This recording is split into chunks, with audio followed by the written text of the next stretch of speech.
Hey everybody, my name is Kevin Allison with the Marion County Soil and Water Conservation District. Thank you all for joining. The focus of this webinar is hedgerows, which is a line of closely spaced shrubs and at times trees and herbaceous plants. The root word of hedge actually means enclosure, and they were often used in places like England and France as separators from one field to another. But even then they serve multiple purposes, and we're continuing to realize their on-farm potential to provide ecosystem services like wildlife habitat, pest management, and pollination. This workshop will cover hedgerow establishment and benefits from two perspectives. And I'm excited about our speakers, and thank you for joining us. Brianne Lowe is the state biologist with the USDA Natural Conservation Service, and she'll talk about the ecological benefits of hedgerows, as well as federal programs and funding sources that are available to help growers add or improve hedgerows on their farm. Dan Perkins of Perkins Good Earth Farm in DeMont, Indiana, will talk through his decision-making process to add a hedgerow as a farmer, and he'll walk through why he is adding it and how he's preparing the site prior to planning, and a little bit about the costs. Following the two presentations, we'll do a Q&A, so feel free to type questions in the chat box during the presentations, and afterwards we'll try to address as many as possible. Ellie Blaine of the Indiana Association of Soil and Water Conservation Districts will be helping me field your questions to the presenters, and I appreciate her help in setting this up and executing this workshop series. Our next workshop will be held on February 9th and is called Beautiful Bountiful Borders, where community herbalist Greg Monsell will go into further detail on species selection for native trees and shrubs for uses such as edible fruits, nuts, baskets, and biofuels. You can find more information at marionswcd.org. Funding support for these workshops is provided by the USDA-Natural Conservation Service, the National Association of Soil and Water Conservation Districts, and Clean Water Indiana. The USDA-NRCS is an equal opportunity provider, employer, and lender. All right, let's do it. So without further ado, I'll turn it over to Brianne. Let me stop sharing. Thank you, Kevin. I just turned my video on real quick just because I think it's always nice to at least know who's speaking, but I'm going to turn it off here soon just to make sure we have bandwidth. Am I coming through okay, Kevin? Yeah, you sound great. Awesome. All right, let's stop video and share some screens here.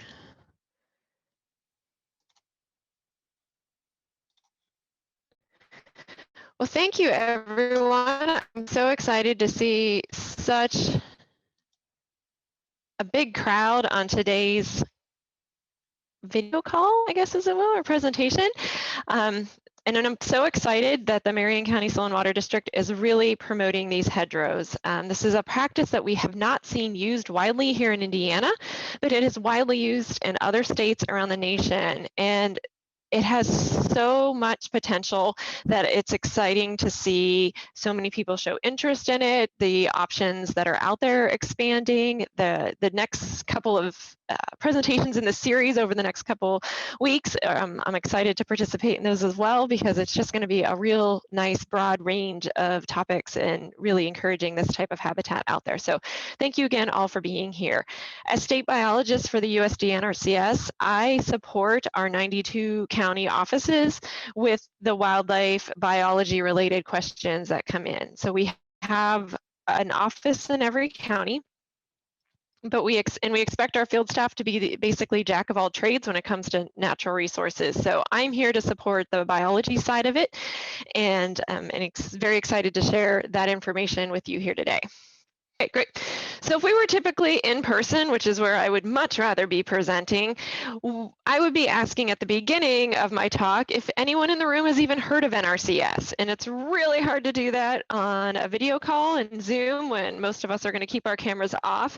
So just keeping that quietly to yourself, my guess is if 50% of you raised your hand, we would be lucky. We are a fairly unknown group within the U.S. Department of Agriculture. And so not many people know about us, but we offer so much in that once people do know about us, they're excited to see what's available out there. So before we begin to dive into the hedgerow part of this presentation itself, I wanted to give you some background on who NRCS is and why we even care about hedgerows. And so all of the information all these pictures you see on the screen are actually pictures of Indiana. These are historical photos from the early 19 to mid 1900s. These are not photos of the Western Dust Bowl that you're typically familiar with. You've seen on various programming on PBS and Natural Geographic. But the Dust Bowl or similar erosion problems were happening here as well in Indiana. So the official Dust Bowl, if you're not familiar, was actually out west, Kansas, Colorado, in that area. But these same erosion concerns were happening here as well. So we really started as the Soil Conservation Service back then because of the images you see on the screen. Nationwide, these were problems. You can even see, here's the sign for 421. All of us are familiar with that road, and the wind erosion across there due to poor soil management practices was resulting in near blackout conditions. The picture in the lower left is actually a gully eroding in Davies County. So we're here because we knew there was an important resource as an agency, and that the government recognized an important resource as it was needed to be protected if we were to continue to produce food into the future.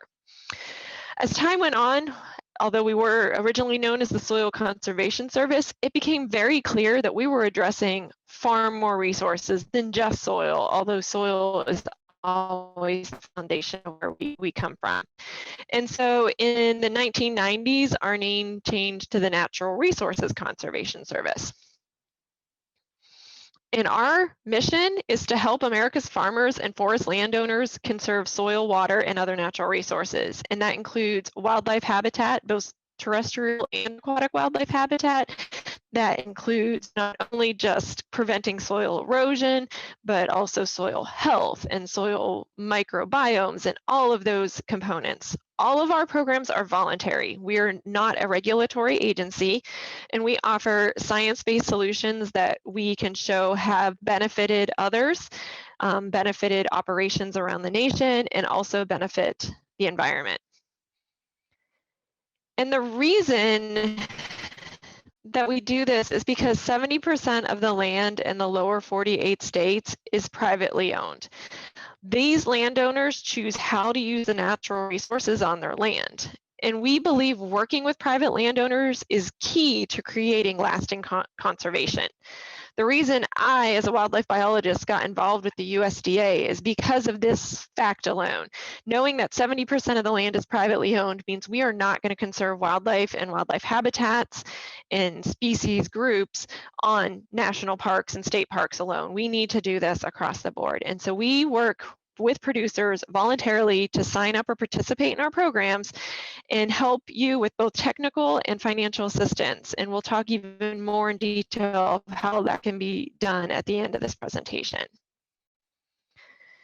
And a big part of this is because farmland is disappearing.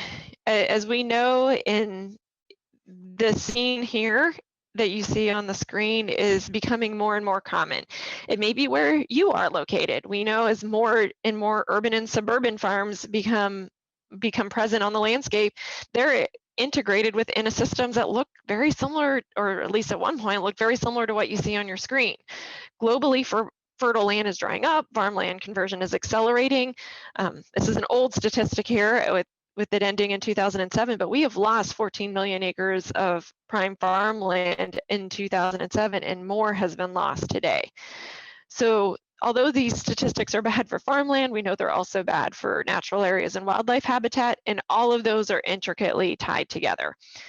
And so when we talk about hedgerows and their importance, this is one of the landscapes we're thinking about. How can we implement more connective wildlife habitat in something that looks like what's on your screen? It may seem tempting at first, but there are options and potential there. And the way we as an agency can help you is with conservation planning.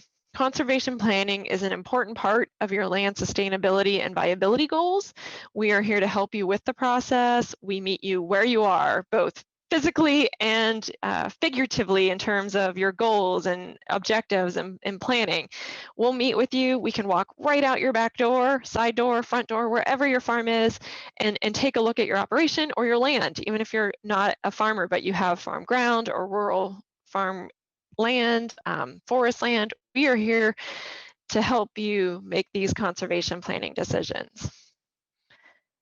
And the first thing we're going to ask is, what is your conservation objective? And a main part of this series includes those interested in pollinator habitat, such as these species over here on the left. It might be beneficial insects that are going to help you with pest management and pest control on your operation, how to integrate all of this into both your farming operation, into your farmland. How can we do this? And one thing that's part of this is going back to that soil health. And you're going to say, what is she doing? How is she tying hedgerows into soil health? And I just like to remind everyone that we, again, Soil Conservation Service, we started there. Our conservation planning always starts looking at your soil. Whether we're planting a hedgerow or planting a no-till field, we're going to look at what soil types you have out there, what we can do to maintain soil structure and soil health. And the reason for that is, even in a natural habitat, soil health is important. And you can see this little bee here, a healthy soil structure, it really plays into what that bee needs, where they can develop their soil habitat.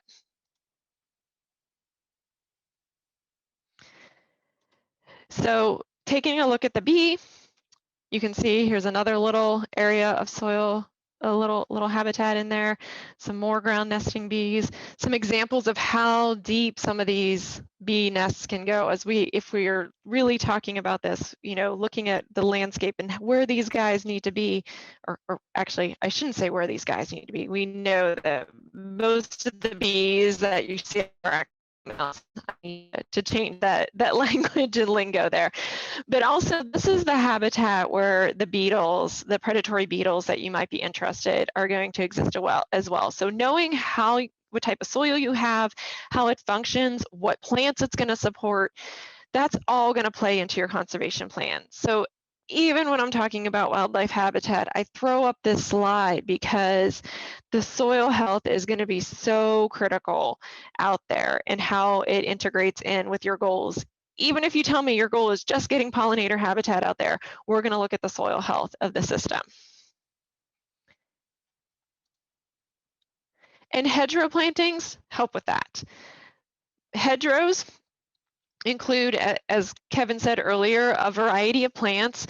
In NRCS's case, primarily shrubs or warm season grasses, and both of those are going to improve soil structure. Warm season grasses with their deep roots are going to reach down deep into the soil, help build up matter and the soil structure that can support these species.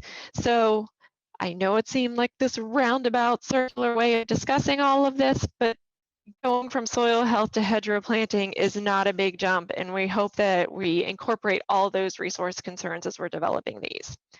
So what is a hedgerow planting? So now we're getting into the meat of this. What are we actually talking about? With the USDA-NRCS, if you're not familiar with what we offer, we have a very long list of practices that are available to anyone that we can go through and discuss with you. And they range from agronomic practices to livestock practices, as well as these wildlife practices. And they're all based on our conservation practice standards, which is a document you see on the right-hand side of your screen. And within those, we have a definition of what that practice is. This is the nitty-gritty background stuff. These documents are out there for public viewing, but they're not necessarily the most lively documents to consume. But they do give you a basis for where our definition is and why our definition might look a little different than the definitions other organizations you work with or you see presentations from. They might not match up exactly. So it's important to know where we're coming from as an agency versus where one of our partners might be coming from with hedgerow planting or somebody else that you're working with. None of these are necessarily wrong or incorrect. It just, each of us has our own sideboards that we put up with the practice. So I just wanted to clarify that as we move forward as to why what I described today may be a little different than something you hear in one of the future presentations. For NRCS, the hedgerow planting is the establishment of dense vegetation in a linear design to achieve a natural resource conservation purpose. And those purposes for hedgerow planting are these bullet points here. Primarily the ones in italics are those that we're going to be talking about: habitat, including food, cover, or corridors for wildlife, to enhance pollen and nectar resources and habitats for pollinators. Really, it's the same as that first bullet point, but we often, with the emphasis on pollinators, separate them out. And then provide substrate for predaceous and beneficial invertebrates as a component of integrated pest management. So providing that predatory insect habitat so that they're there and available for your farm operation. These are also there to help intercept airborne particulate matter, maybe help with drift, provide screens or barriers, living fences. If you're near a creek, these can be planted along the creek to provide some shade, and also to increase carbon storage and biomass in the soils. So there's a lot of different purposes people plant these, obviously across the board, but when we're talking about this from the USDA perspective and our programs, this is the purposes we're going to be looking at. The hedgerows will be established using woody plants, primarily shrubs, or perennial bunch grasses to produce erect stems attaining average heights of at least 3 feet persisting over winter. And we're really not looking at tall trees. They can be included within these, but they're not encouraged because we have other practices that address taller trees, things such as windbreaks, or our tree planting practice in and of itself are going to be more focused on those taller trees because of the amount of shade those are going to create. And we know a lot of these hedgerows are going to be integrated within a production system, and so we want to keep those heights a little bit on the shorter side. But again, woody plants and incorporated with bunch grasses, and you can see a little bit of that. It's hard to see over on the right-hand side of the screen. You have an orchard production here to the left, a little mowed lane, but you've got a mixture of herbaceous grasses and shrubs providing that habitat to the right. One thing we've all talked about as we've been planning this call is we really don't have a lot of great pictures of hedgerows yet here in Indiana. Again, why I'm excited we're having these conversations so that we can get more hedgerows on the ground. So a lot of the pictures I'm going to be showing you are from other parts of the nation where these have been implemented more commonly. Here's another example. The picture's a little fuzzy. This is from Xerces, which is an invertebrate conservation group, but a lot of these bunch grasses here, bunch grasses, and we'll talk about why they're important here in a minute, but dense bunch grass along the crop field edge, and then low shrubs, just a single row here, providing additional structure. And why this emphasis on shrubs and grasses? Structurally, these are going to be the backbone of the hedgerow. Bunch grasses are exactly what they sound like. These are not your typical lawn grass, which is sod, which is going to form that dense mat. If you are an insect or you're a tiny little bird, those sod grasses are just a tangled mess. They're very difficult to travel through, very difficult to get into the ground to make your ground nest in. Bunch grasses bunch. They stay in their clump. There's little gaps in between. If you see on this right-hand photo, it's a little more easy to see. There's these actual patches of bare ground, which may seem counterintuitive, but those are very important, not only for ground nesting birds, so they have a place that they can put their nest, but also for these beetles down here in the lower right-hand corner. And these are also the location these ground nesting bees I showed you earlier are going to be able to put their nests as well. So bunch grasses are structurally, they give a lot of overhead cover, protection and shading of the ground to prevent heat issues, but are also going to provide that space for these nests in these areas. They're also structurally really good at providing protection from wind erosion. In this case, you can see almost a snow fence construction where they're preventing the snow from blowing onto an area, so they can be placed strategically on your operation to limit the impacts of wind on your garden beds, or if you're wanting additional snow protection for that purpose, or if you are looking to prevent some chemical drift from an off-site location, these are a potential option too. So shrubs and grasses providing that low cover and low structure that offers that benefit to the operation as well as to the habitat. Why shrubs and forbs? So why are we going to add in the forb component to this? Forbs being the wildflowers, both perennial, annual, also includes legumes in this. So we talked about they're going to be predominantly shrubs and grasses, but we definitely want to see some forbs in there. And the reason for this is, or at least a few reasons for this, are the pictures you see on the screen. What time of year are your crops in bloom? My guess is it's not consistently from April through November. But the species that you rely on to pollinate these crops need food from April through November. So one of the reasons we encourage the diverse forbs to be included in with the bunch grasses and the shrubs is to feed these species throughout the year. And shrubs themselves, if selected appropriately, also provide some great nectar and pollen sources through that time frame. Many of the shrubs, particularly because they produce berries, are great pollinator sources, and you can select shrubs that also have this wide ranging bloom time from the very, very earliest months of spring and lasting well into September, potentially for some of them. And that gets those pollinators, when there's not a crop to be out there pollinating and gathering nectar and pollen from, it gives them an opportunity to have food resources the remainder of the year. If we don't keep them fed year round, then they're not going to be there. They simply just cannot survive.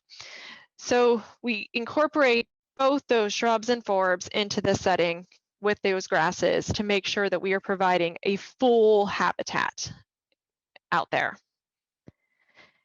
And we're going to take into consideration with that the timing, color, and shape of those blooms. So this first one in the upper left is actually redbud.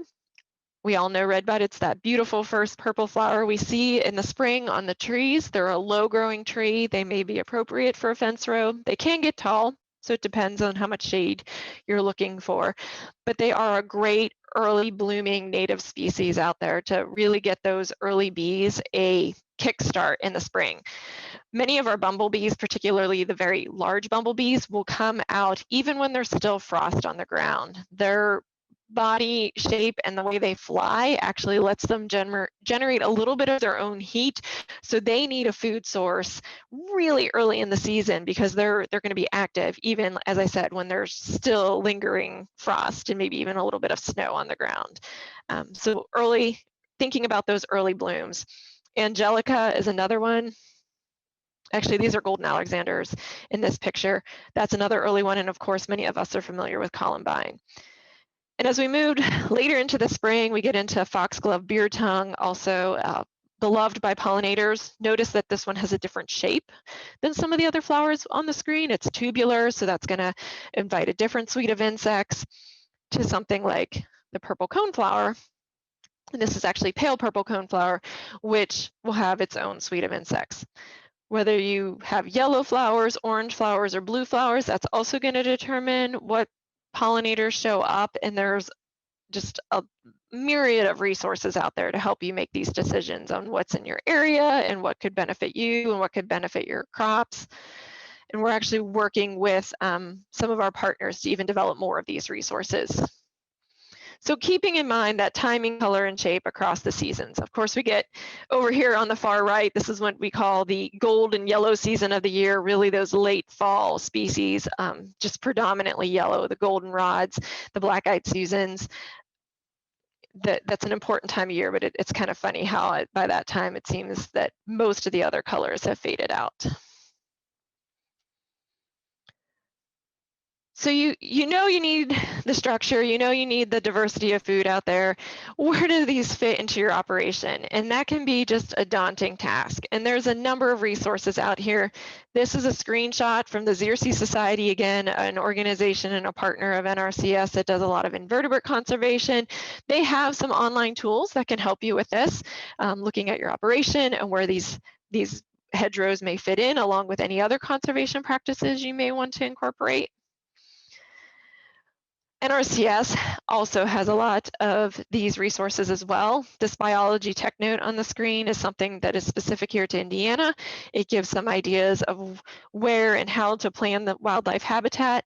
Incorporated into this document, which is available online, is also a list of the types of shrubs or low-growing trees that would be well suited to a USDA hedgerow and the species that benefit from those. And included in that is also information about the soil moisture type that you may have, so that you know you're selecting a species that'll succeed on your property. So it includes, it's actually a pretty lengthy list, almost 3 pages long, of all different species that have wildlife value. And if they're producing fruit, it's very likely that they have a flower that is going to be beneficial from a pollen and nectar standpoint for the pollinators on your property. We also have a seeding calculator, again, available online and available to the public. It has a list on there. Even if you don't run the calculator and decide what kind of mix you want, it does have a general option out there just to look at what types of forbs are suitable for your site.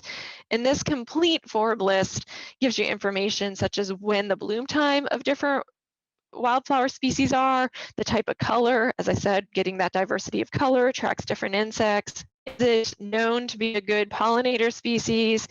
If you're targeting a monarch specifically, it will tell you if that's a specific monarch nectaring plant out there, and then whether or not it's a legume. It's always good to incorporate at least one legume into your plantings because of the nitrogen fixing value of that legume.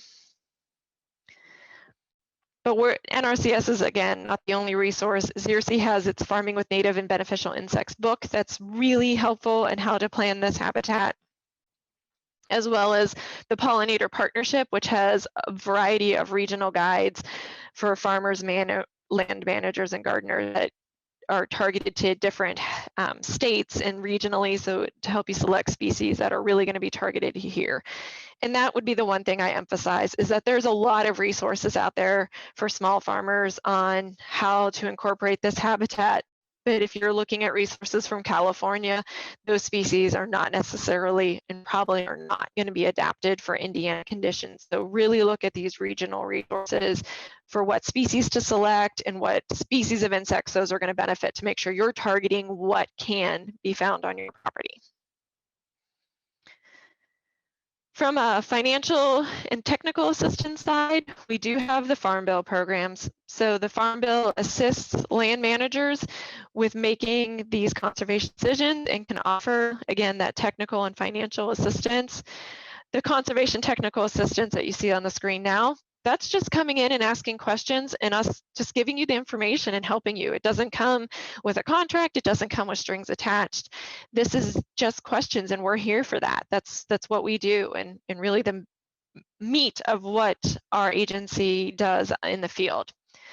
But if after receiving the technical assistance, you decide you want to take the next step, but you need a little assistance to do so, we have a couple of other financial assistance programs available. The primary one being the Environmental Quality Incentives Program, or EQIP.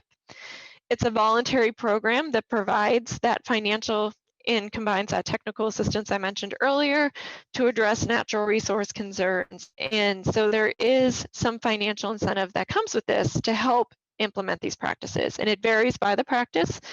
So you can go to your local field office and work with the district conservationist there to determine if you're eligible for this program, if you have a resource concern that can be addressed by something like the hedgerow, and what that would mean for you in terms of financial assistance. It is a contract. It comes with, a time frame in which the practice should be implemented, and it needs to meet the USDA standards and specifications. So leaping all the way back to that earlier screen when I described what our definition of hedgerow is versus maybe something you see in a different presentation. If you are applying for something like EQIP, you would need to meet our specifications in order to be eligible for that program. And the same with the Conservation Stewardship Program, and Dan is going to talk to you more about his experience with that. This is a program that's sort of the step above EQIP after you've already implemented a number of conservation practices on your farm and you are doing a high level of conservation. If you're wanting to take that to the next level, the CSP program is for you. This works with participants to encourage continued conservation performance and then taking steps to take it to a more advanced level, maybe increasing the number of species in your native wildlife habitat, incorporating more soil health practices out there. That this is the next step program. And part of that does come with that it adds additional resource benefits like wildlife habitat on an operation. We have coverage in every office, and we also have partnerships in all our offices as well. Those that you see stippled on your screen, that's actually tiny little PFs or FBs for our Farm Bill biologists. We have a partnership with the Quail Forever and Pheasants Forever, and they would be more than willing to assist in those counties with the development of a wildlife-friendly hedgerow and pollinator planting. Those that don't have the stippling, you might be working with the Department of Natural Resources to come up with some of the mixes. If you have a forested area, we might be working with the Wild Turkey Federation on how to develop your hedgerow. We have so many different partnerships because we know not one group can get all of this on the ground. So the soil and water districts, I don't want to leave them out. Or here we are talking on the Marion County Soil and Water District, presentation. They are in every one of these counties as well. So if you're not in Marion County, find your soil and water district because they too will either direct you to one of these wildlife partners, help you get in touch with the district conservationist, or they themselves, some of them have wildlife staff that would work with you on how to develop this. So don't feel like anything you see over the next 4 weeks needs to be daunting or overwhelming. There are so many groups out there ready to help you and implement this. And together we can really improve and protect the health of our land and the economic well-being of your operation as well as the environment of our entire country. So thank you. I'm gonna stop sharing my screen. I know I went a little over there, but I will definitely take questions as we get to the end of this talk. Thank you very much, Brianne. Dan, I'll send it over to you. All right, everybody. Greetings. Just wanted to I thought that was a great idea by Brianne there, just to share my video a little bit so you guys could get a picture of my face, but not see me too long. Kevin, I assume everything's working fine? Sounds good. I don't quite see your screen yet. Oh. Yes, I do got to do that. Here we go. Yes. All right. Should be there. Perfect. All right. Yeah, so thanks for that, Bree. That was actually helpful for me to put it in the bigger context. I am part of Perkins Good Earth Farm, my wife and I, and we are in Northwest Indiana. So between West Lafayette and Valparaiso, right along 65. And I want to just briefly introduce our farm so you know the context of our type of farm. We're a market garden farm, and we provide the veggies that our customers need and love, and we take them on a veggie adventure. We have about 150 member CSA. We have an on-farm stand and a small commercial kitchen that we're just building to kind of value add food and provide CSA member kind of education. And we have a couple wholesale accounts into the Valpo area, but largely most of our produce goes to within 20 miles of the farm, and we make a full-time living from it. So I'll go over kind of the details of how much we have in production and that kind of stuff because it relates to the wildlife habitat. So we've been building this farm for 12 years. We bought it back in 2009, and I worked at the local soil water district as a technician So worked with big and small farms and slowly built the farm up and went full time about 2 years ago. So pretty exciting. So there's a website, a couple of the projects I'm involved with, and then also for any market farmers out there, there's a closed Facebook group that I moderate with a couple others, just of Indiana growers. So if you're not familiar with that, look it up and answer some of the questions, and you might just get in. But so yeah, we are certified organic, and we're certified naturally grown. So we do that just more than anything. It doesn't really give us a marketing advantage per se, but we do it to join the wider community of organic growers. So let me introduce you. It's my wife and I. She does own 51% of the business. So she is actually the farmer. I'm just a worker. And we have 4 children, 2 of them pictured there. We have 3 high tunnels and a propagation house. So we have about 9,000 square feet under plastic. So we do provide 4 seasons of CSA and farm stand produce. So we just actually have distribution this week for our CSA. So my wife, she grew up in this area. I did not. I grew up in the coast of Maine. Our 3 boys, and then we also have a girl that's not in this picture. But really, we're about letting our values drive the farm, but also letting our customers value drive the farm. So for us personally as farmers, you know, some of these values are reflected in the fact that we focus on soil, and there's classic soil health principles there, but also we focus on what our customer wants. So if next year all our customers, a majority of them, didn't want CSA and wanted veggie boxes or something else, we would do that. So we're not stuck to any model, but we certainly are trying to live the quality of life we want to, and I think that's important to emphasize. And it relates directly to hedgerows. So let me tie that in.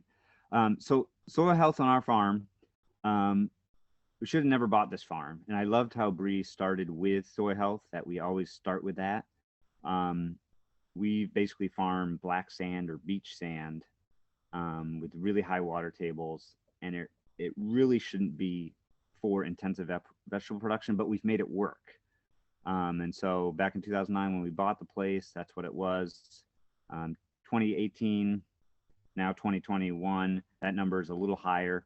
But I think we've about hit our stable good point of where we want to be. So now hedgerows relate in the sense that below ground, we got that functioning well. You know, our production is top notch. We're delivering quality vegetables. What's next? What's next on the regenerative ag kind of focus for us? And that's where I started thinking about what's above ground. What can we do to encourage beneficials? And so I want to just show an aerial image here. You know, this is the north. This is the top part of the screen is north, and you can see our cropland pasture area. The green is pasture, and then the red is actually CRP, field border. So that's actually native prairie. And then along the western edge, that thin red line is a windbreak. And so we planted those the year we bought the place. So they're nice, you know, 12-foot tall windbreak, finally kind of blocking some wind, providing nice wildlife habitat. The prairie is fully developed and beautiful. It's a very grass heavy, beautiful prairie. So these are just some of the facts, because I think for me as a farmer thinking about how I want to design my hedgerows, I wanted to put it in the full context of what we had ecologically on the farm, right? So we don't lack habitat. My big question is what is a good ratio of habitat to production area that you need to get the beneficials that you need to reduce having to use pest control options that are more knockdown. That's kind of how I'm approaching this. So you can see we got lots of habitat, lots of stuff going on. And we've been enrolled in the EQIP program, and why I guess we graduated to the CSP program. So that's kind of been cool just to go along that journey. And it's been great so far. So here's a zoom in on our plots. We have about 20 plots. Most of them are 100-foot long by 60-foot wide. So everything's standardized. And this is where we grow our vegetables and other crops. And you can see that the green lines here are what I'm characterizing as short hedgerows. And the reason I call them short is because they are right next to our production areas. So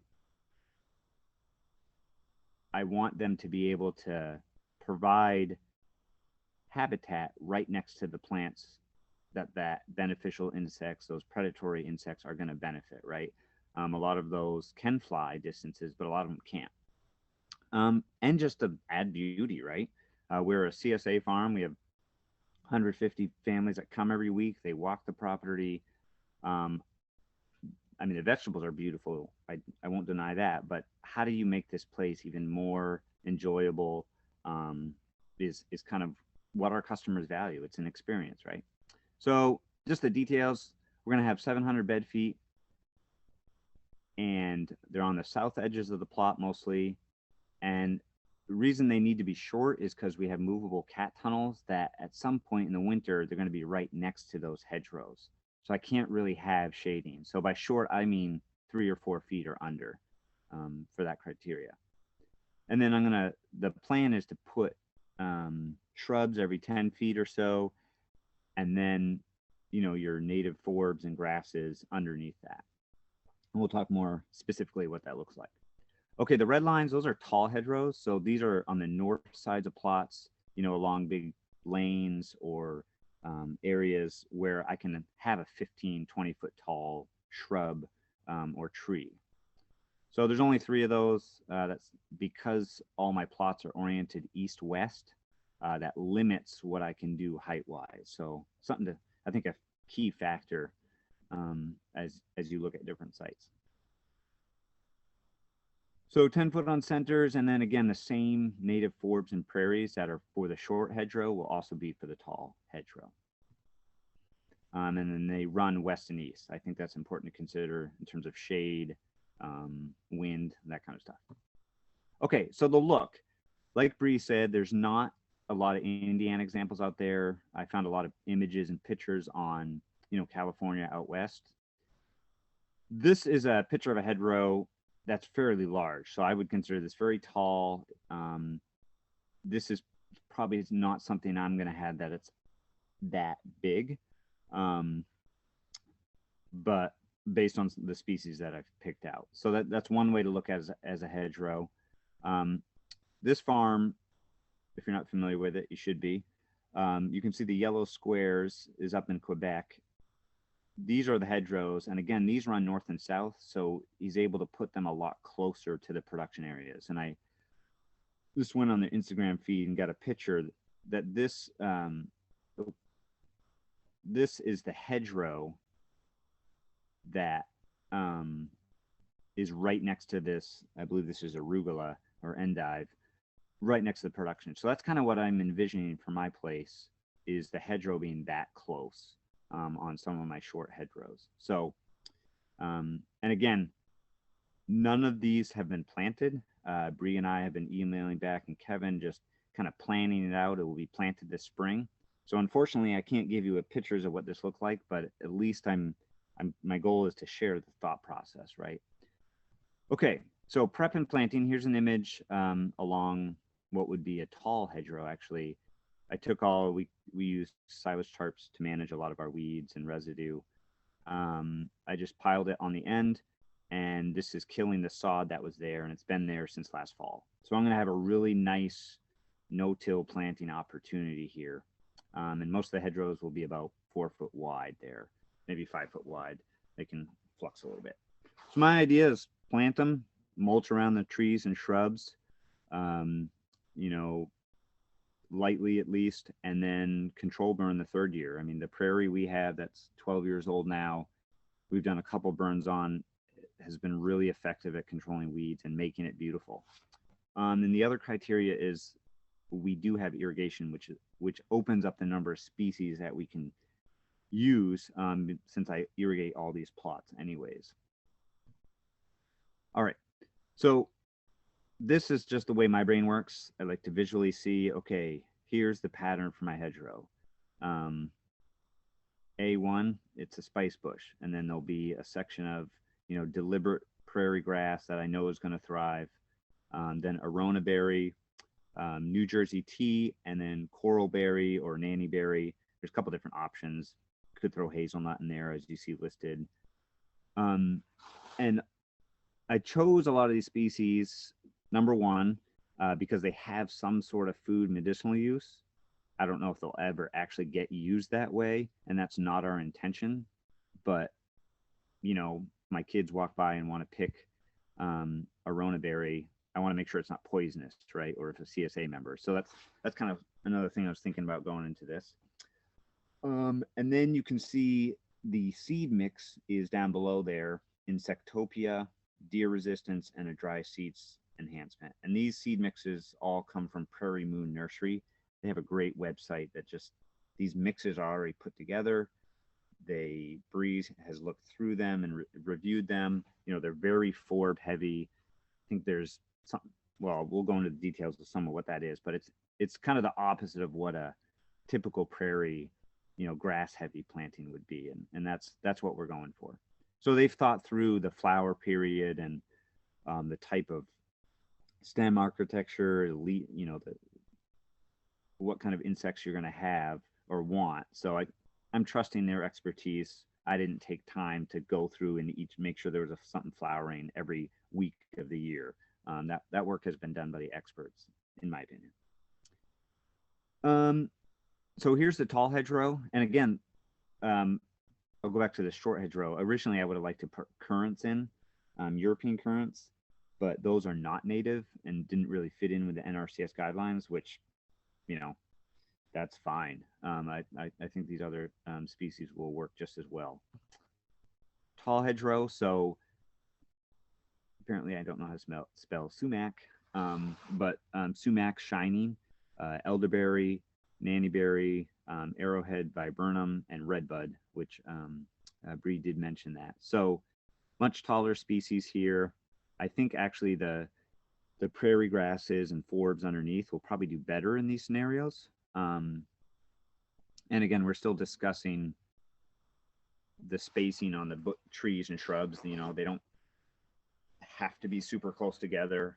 So we'll kind of see where we end up, but this is how I'm thinking about it so far. And then the seeding mix underneath will be the same as what's under the shrubs. So that's the tall hedgerow. Here's just some species pictured. I went through and, you know, made sure these were beautiful. There's one of the sumacs there, elderberry. You see the redbud in the corner, and then some of the viburnum species here. Yeah.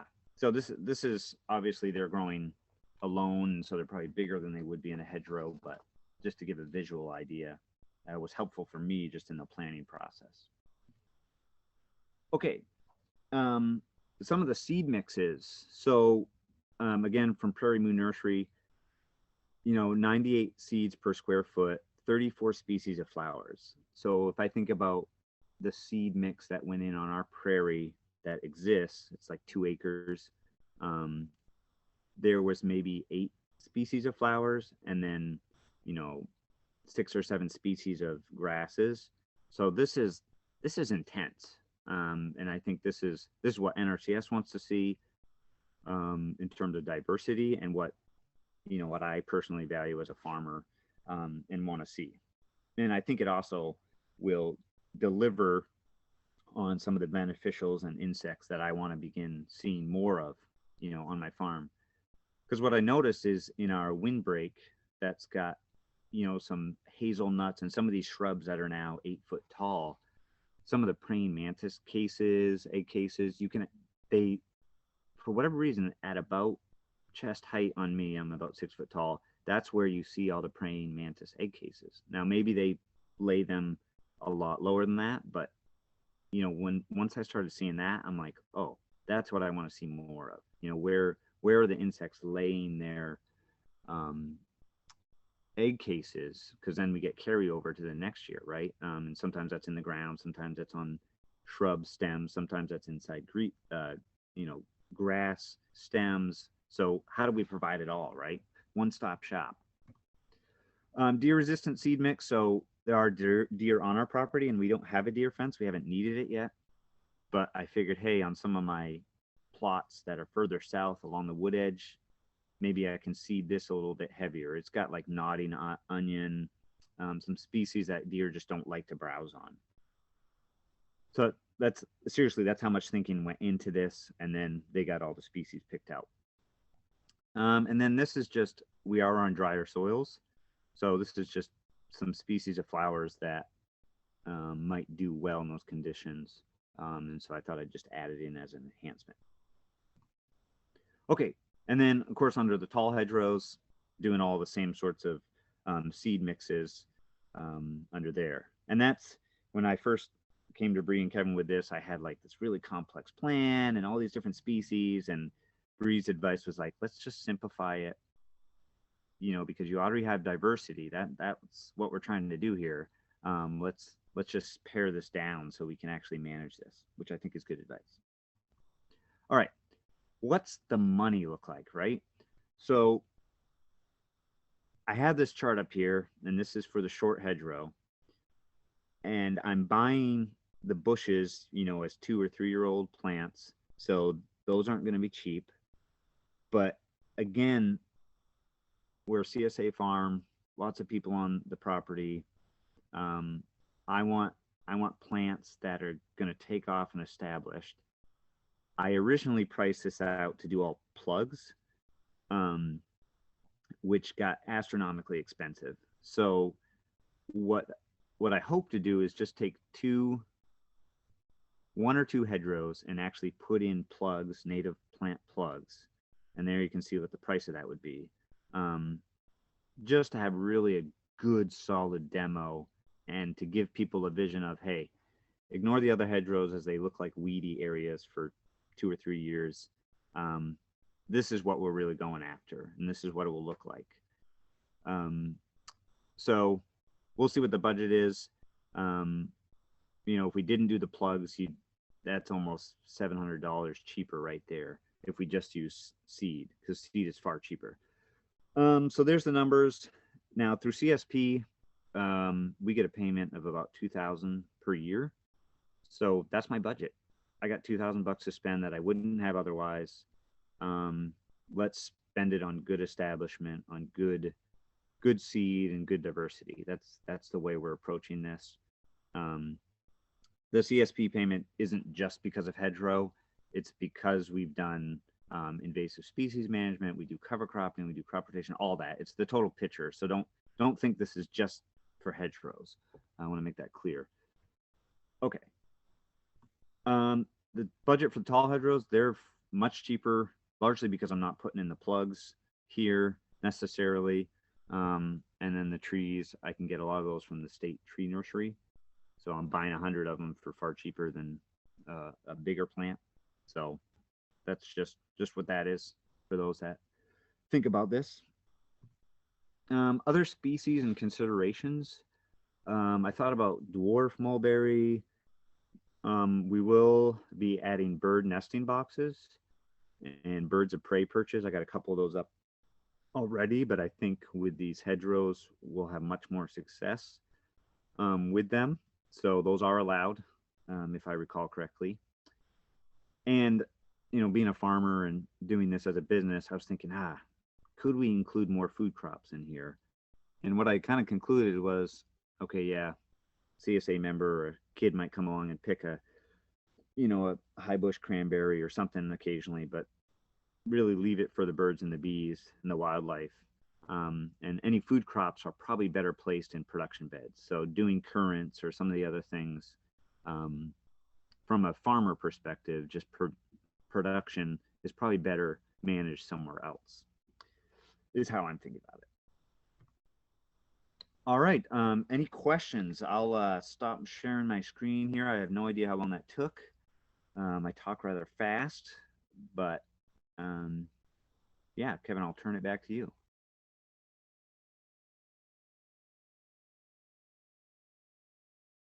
I also recommend, if you're in a state, just Google tech notes in your state name and the topic you want. That is truly probably the fastest way of getting to some of these, but every state is on the NRCS Field Office Technical Guide. So even if you're in Idaho, you're on here and you can select. Again, intuitive, I know, but and it's going to take forever because I'm also on a Zoom call. But in there's a couple sections, and section 1 includes the tech notes for every state. So you can look there for the information. Section 4, because apparently this is not going to load for us now. Section 4 includes the list of all the conservation practices, and that's going to be the document I showed on my screen, the black and white document that has the specifics for your state. So Idaho's specifics will differ from Indiana. No, see, there it is. So section 1 includes the tech notes. Technical notes are here, so hopefully that's showing on your screen now. And section 4 includes all the practice standards, and that also would have some other useful documents on how to implement them. So that's available for every state, but in this case, whatever search engine you use will also get you to some of those documents as well. Thank you. Got a question, Dan. How many acres are you all managing? And I guess this might be for both of you, but is there an acreage minimum to work with the NRCS on some of these conservation practices? All right, good question. So we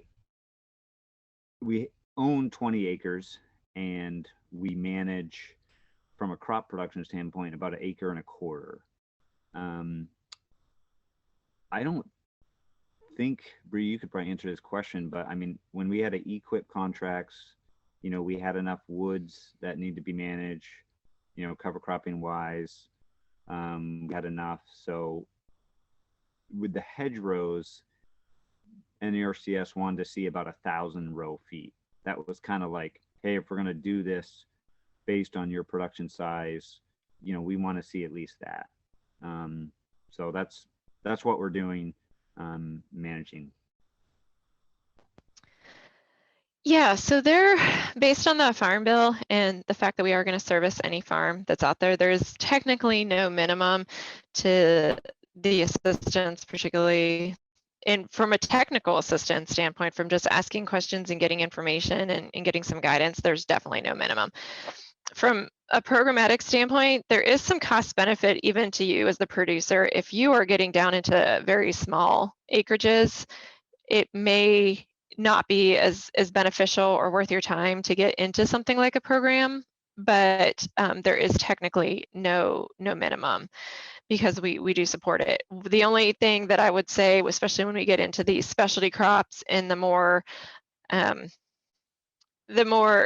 urban, suburban type settings where the line between what's landscaping and what's production is a lot more blurry. It's not where we've typically worked. So we're really trying to make sure we define that difference. So we do have some guidelines on it needs to be near the production area. We're not going to be using farm bill money to landscape a house. It needs to be in an area that is for production, or if it's specifically for wildlife habitat, an area that has not been mowed below 6 inches anytime in the recent past.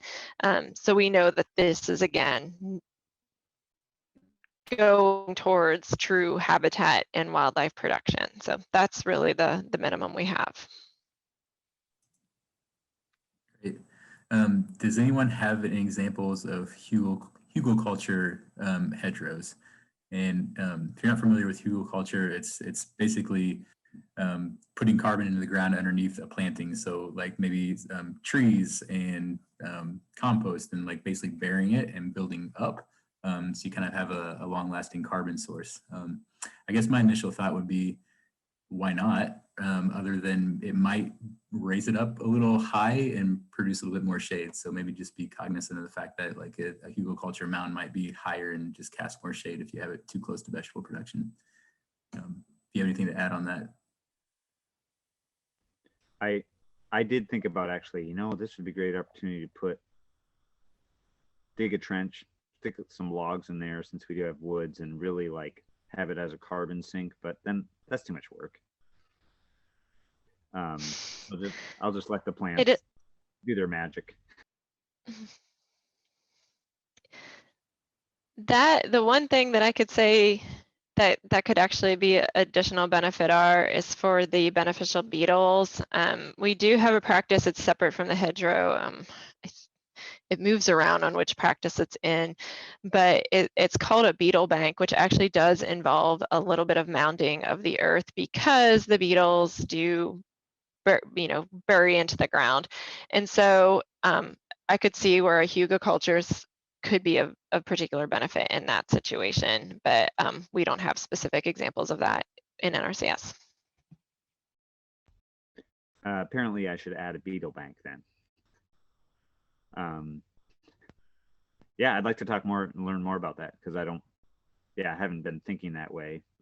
So in typical human thinking of ecosystems, we think about just one thing, right? Hedgerows and flowering insects, but yeah, I'm open to other ideas.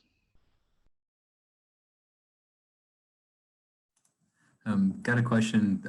This is a little off farm, but where could we find support for more of the landscaping situation?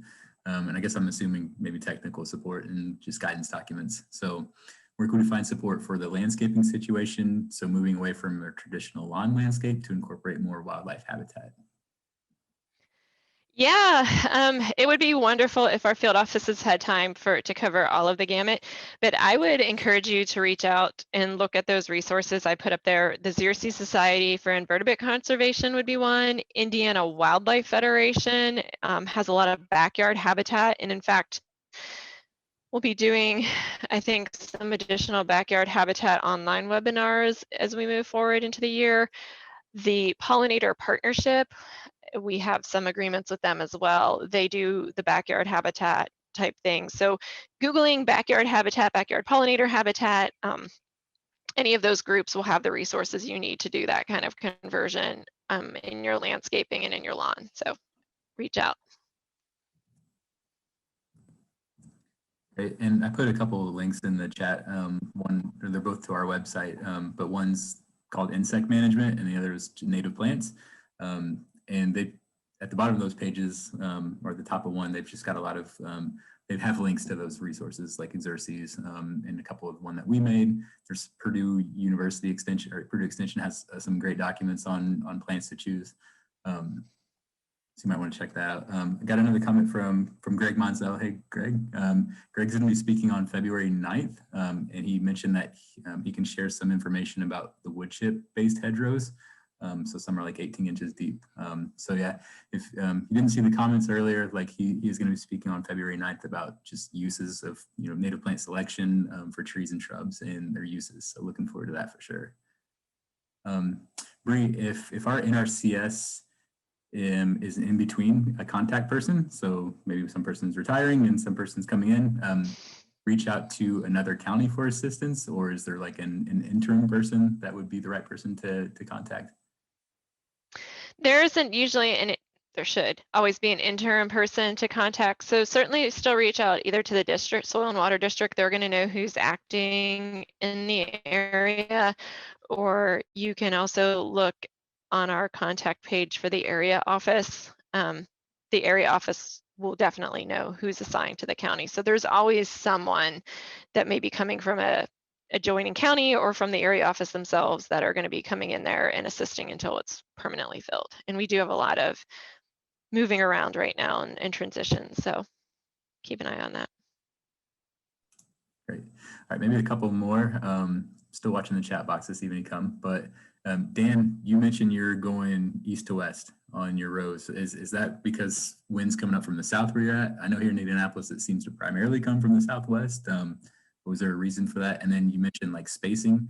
So if you do east to west, are you wanting to move it a little bit further away from your beds because of shade? Or is an east to west, or a north to south hedgerow might be able to get a little bit tighter because of the sun? Yeah, really good question. I mean, running the east and west largely is because that's the way my rows and beds run. And that's how I set it up from the beginning. And we have like a number of our high tunnel structures, we're trying to take advantage of the south facing sun as it shines into those structures, just to minimize having to heat. So that's what drove that. And so now I'm just having to deal with the east-west hedgerows. And So I'm thinking, yeah, I'm actually spacing my shrubs and trees farther apart because of the shade factor. And Bree, correct me if I'm wrong, NRCS doesn't really have like a specific spacing or even that it has to have a number of trees. I mean, it could be all forbs and grasses, as far as I understand. So there's actually a fair amount of wiggle room here. So as I think about this more and how they're going to play out, you know, the spacing might get wider. I don't know. So yeah, there's still a lot of wiggle room with the hedgerow planting. What I would say is it's going to have some level of vegetation along the entire length. You can have a primarily bunch grass with some forbs based hedgerow. Again, we're really looking for that structure. Compared to something like we have practices that are just wildlife plantings. We have a wildlife, it's literally called wildlife habitat establishment planting. And we could really be very forb heavy on that. Hedgerows do need to have the structural component to it because they are supporting either the drift, the wind, as well as providing that beetle and pollinator substrate in there. So when we're looking at shrubs in the spacing, it would vary depending on, do you have those grasses? If you're just doing shrubs, we'd be looking at a much more tightly packed hedgerow, because obviously we want that structure to be there. So 6 to 8 feet is our typical shrub planting if they're on their own. But if, like you said, if you're going to combine those with a dense bunch grass for planting, then spacing them out a little farther would make sense as well. Yeah, and I think that's what we're doing in this case. We have a really good wildlife windbreak on the west side of our property, which is where the majority of the wind comes from. So I'm not looking for any sort of wind benefit from these, but it certainly could be a factor.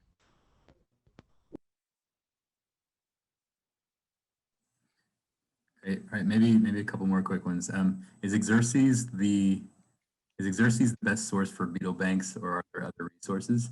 That might be hard to answer just off the cuff, but I did Google extension, like I Googled like beetle bank extension and Google beetle bank Sayer, and Sayer kind of roundaboutly got me to a document called Habitat Management to Conserve Natural Enemies of Arthropod Pests in Agriculture. So I haven't dove in, but it looks like on page 119 there might be some information. So maybe going the Sayer and extension route might be helpful. Be Better certified. I actually just pulled it up. I'll try to put that link in there if it comes up on my, they're part of the pollinator partnership. They do have a beetle bank guidance, but actually Xerces is who, through a USDA partnership, helped us develop our standards at a national level, not specifically here in Indiana for beetle banks. So they are a very reliable resource as well. Okay, also somebody, one of our attendees has a CSP contract as well with NRCS. They've implemented over 40 acres of field borders, including upland prairies and some wetlands. Is this person allowed to enhance the existing window frame around his organic fields with his or her organic fields with hedgerows? I guess would you be able to add, maybe the question would you be able to add that as a practice, like into your contract, or would that be best talk to your DC, district conservationist? I would recommend talking to your district conservationist. CSP comes with a number of different rules and options. I'm not sure how that would be incorporated into their equipped. It would just have to be a whole new contract. So I'm not sure how that would work specifically with CSP right now, and would definitely encourage you just to reach out to your field office and ask. Last one, I promise. Dan, how are you approaching like site prep prior to seeding and planting? I guess like how are you actually going to seed those native plants? And I might add on to that, like, is there any weed management that you might be thinking about in years 1 to 3? Yeah, good question. So right now, because most of them are only 95 feet long, they're covered with silage tarp and have been since September. So my perennial grasses, weeds are all going to be pretty much nothing. And then I'm planning to go in, broadcast the seed, gently, hardly rake it in, roll it maybe, so no disturbance. And then the shrubs, and trees are going to be just transplanted in. And then, year 2, I know, having done prairie establishment before, I know it's going to be ugly at first. So my main goal that second, third year is going to just hopefully, because they're so close to our production areas, not let anything go to seed. So coming in there with a bush hog, mowing it 3 foot high, if there are some weeds that are sending up seed heads. And then hopefully in year 4 or 5, do a burn, and the way we're setting it up, I think we'll able to do that fairly easily. All right, great. Well, thank you everybody for joining us and sticking around for the Q&A. And Brianne, thank you. Dan, thank you. Yeah, it's been great. And yeah, I think I added the link in the chat, but if you go to marianeswcd.org, you can see in the blog, it's like Winter Workshop Series 2021, and you can see the upcoming webinars as well. So look forward to seeing you all there as well. With that, just have a great day, and thank you all for coming. Thank you, everyone.